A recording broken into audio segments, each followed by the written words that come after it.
IsReal News. These are the midday headlines for Monday, April 6th.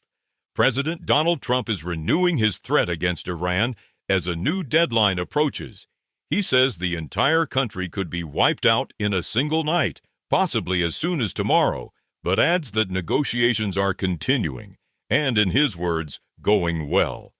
Trump says Iran has until 8 p.m. Tuesday Eastern Time to reach an agreement and reopen the Strait of Hormuz. He warns that if no deal is reached, the United States will destroy Iran's power stations and bridges within 4 hours. He says Washington does not want that outcome, but calls this a critical moment. Even so, Trump sounds somewhat more cautious than earlier in the day. He says there is an active and willing party on the other side, and that the United States believes Iran is negotiating in good faith. He says the proposal submitted by Tehran is significant, but not good enough. Iran, for its part, is rejecting a temporary 45-day ceasefire proposal advanced by the mediators and the United States. According to Iran's state news agency, Tehran is demanding a full and permanent end to the war, an end to the wars in the region, a protocol for safe passage through the Strait of Hormuz, reconstruction, and sanctions relief.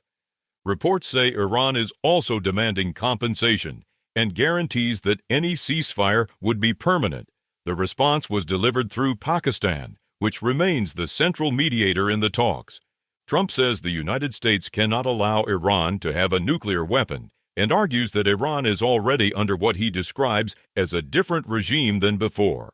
He also claims the Iranian people want the bombing to continue in order to gain freedom, even if it means suffering through damage to infrastructure and power outages.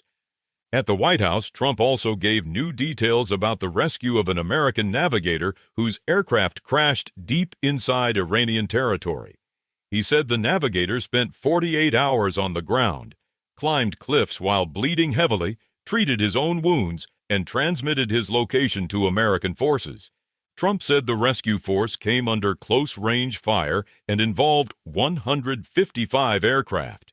Defense Secretary Pete Hegseth said when the missing navigator finally activated his emergency beacon, his first message was, "God is good." Trump also accused a journalist of publishing leaked information about the crash and rescue operation. He says the administration will demand that the reporter reveal the source and warned that refusal could lead to jail, arguing the leak endangered the mission. Meanwhile, Iran's supreme leader, Mojtaba Khamenei, issued a written statement after the killing of Revolutionary Guard Intelligence Chief Majid Kadami. He said the assassination will not disrupt what he called the path of jihad, and says Iranian fighters remain firm and united. There are also reports of new strikes around Tehran. Iranian media say air defenses were activated in eastern and northeastern parts of the capital.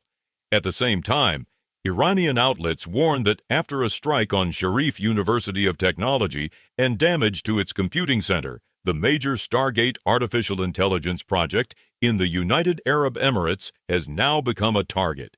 In Israel, the names of 4 members of the Gershkovitz family killed in the direct missile strike in Haifa were released.